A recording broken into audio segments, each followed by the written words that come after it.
Invocation. O you of supple mind, you immune to guile, live like a madman beyond all limits, go wherever you please, for the others only live to die. From the lonely date that coxswain John Gilroy and his comrade Deaf Jimmy deserted Her Britannic Majesty's ship, the good man of war, Prodigious Duty, and established themselves in San Isidro, the Spaniards and their polluted descendants, the vaqueros, were doomed. The Alvarados, Castros, Martinezes, Sepulvedas, Estudillos, Moragas, Briones, Sonols, Sotos, the Peraltas, Altamorenos, Amadors, Mirandas, Berriesas, the Pachecos, Bacas, Albisos, and Naviagas. All these grand old families, each family under the rule of their kind old patriarch, all these rich, extravagant, confiding, simple-minded, old-fangled, dead people, oh, perfidious England, you're no virus, but confronted by just one of your issue of your cult, the happily dreaming Spanish legions were impotent and irredeemable. However, as the industrious legislature of 1,000 drinks sagely maintained, this business is complicated and needs deft handling, for there was a far term, a ladder bracket on the Spanish destiny, which was, as we are all too aware, the termination of the national amusement of that amiable people of cherished memory, the bullfight. I want to make sure I leave time for questions. So I'm going to skip the stuff on the bullfight. As I said, I have lived my protracted life in this shed, in among the tools, the antithesis of my spangled career as your estimable professor of cards, as a courtesy, a kindness to all. For believe me, I do not jest. I am an abyss. Only the wanton boys who take the shortcut to the public school know of me. They call me Fart. And hey, F you. They bang the ritual stones off the side of my crib. Some of the wiser of them, the little fellows usually, who'll be betrayed in their turn, call me Father Time. Now there they have me. Because I did Father Time. I got time by a squaw of bloodthirsty character named Anistaba. I remember her head was covered with gashes, self-inflicted, which when I touched my lips to them, sent steam into the very air. It's from that moment you may date our cosmos, gliding on its well-greased track. So there's more danger in clearing this last patch of marsh, in creating a foundation for yet another suburb than is easily seen.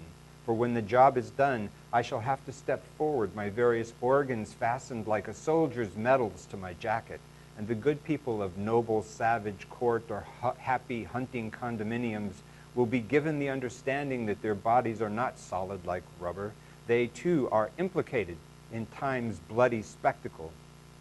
When they gather round, when I see the childish faces of those telecommunications experts, those genies of the information industry, those silicon hotshots, and their impoverished families in too much pain to know how to feel it, I'll tell them this story. Invocation. Oh, you who took the A train, you who praise rapid transit, you who think of space and time as impediments, listen to the story which comes to you on this rat's breath. Mothers, tell your children, there is one vice common to you all, a love of the game. Once upon a time, the story comes to me now, as vivid as the sheets of newspaper, the Oakland Tribune, which the bay wind applies to the side of my shed.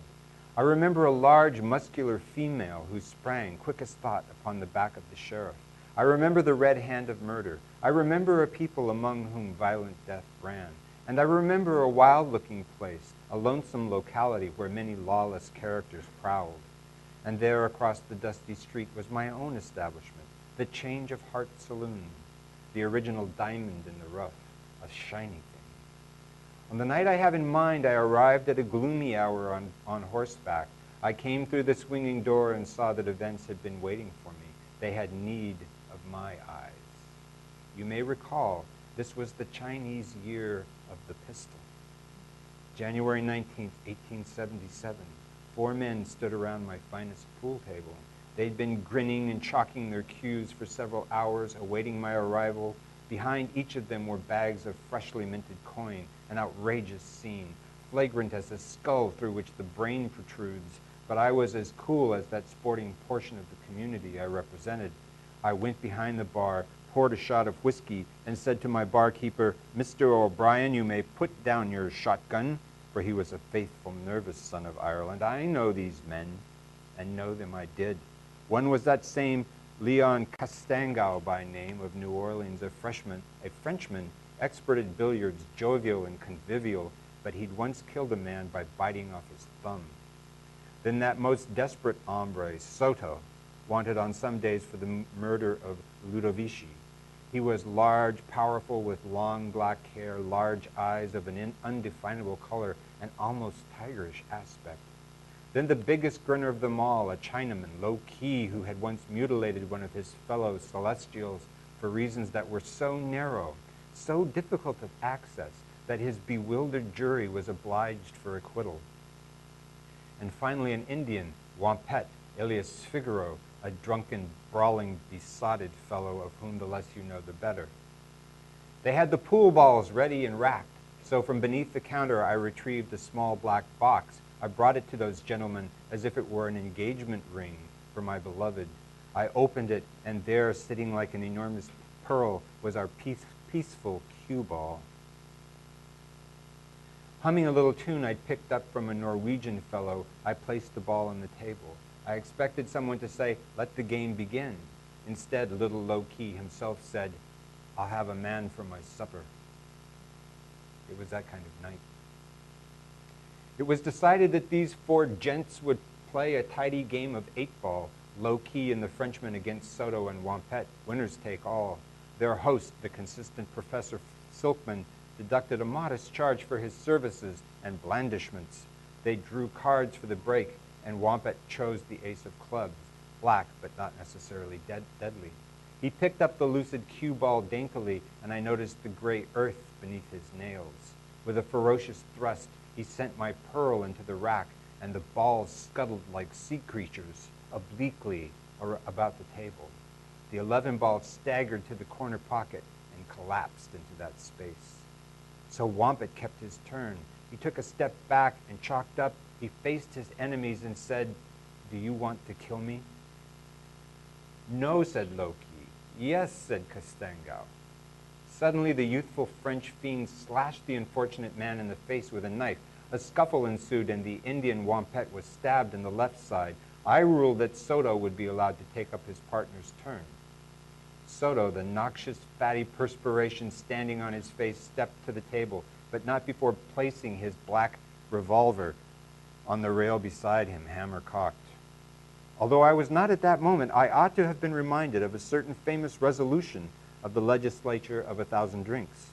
How often they admonished us of the uncertainties of life. How often they reminded us that the apparently solid self was only energy, only the sun's light through a crystal. All things, they were determined to show, are frail, ever poised on the brink of collapse. This insight might have been of great consolation to our sporting friends, Soto et al. Later in the evening, when Castango lay dead, a bullet from my own Derringer embedded in his forehead's bony plate, a bullet from Soto's enormous pistola at home in his belly. But by that time, Soto was only modestly better off. Blood spurted in a nice, even rhythm from his left wrist, and he was obliged to take his messy shots with one hand. Only Low-Key remained whole, but his smile was some degrees sickened by uncertainty. A wee half-hour later, Soto was drained and dead beneath the table, and Low-Key was prostrate and bleeding himself, a scythe blade in his hand, a scythe blade wound frowning over the rim of his brow. Their game had reached this point. The 8-ball clung to a whisper of felt, suspended above a side pocket. My motherly cue ball muttered to it, moments away, dead on. Well, it was closing time anyway. So I took my walking cane, yes, the one given me by the noted desperado Tiburcio Vasquez, and perching a slender hip on the table, drove the 8-ball home. Backspin hopped the cue ball into its master's coat pocket. I then summoned Mr. O'Brien and had him collect the clutter of coin. Sadly, finally, to sad Low-Key, I came and peered into his sooty face. "How now? Not dead yet, puppy? Hast thou still something of the quick about thee? A little bubble rose to his lips, and popping said, I win. One old mole? Yes, you take the prize, you do. Bless me if you don't. Need I say that their bags of coins sat in the vault of my bank next day, where for years they garnered dividends, financed speculations, underwrote ventures, and finally accreted cell by cell like a tumor?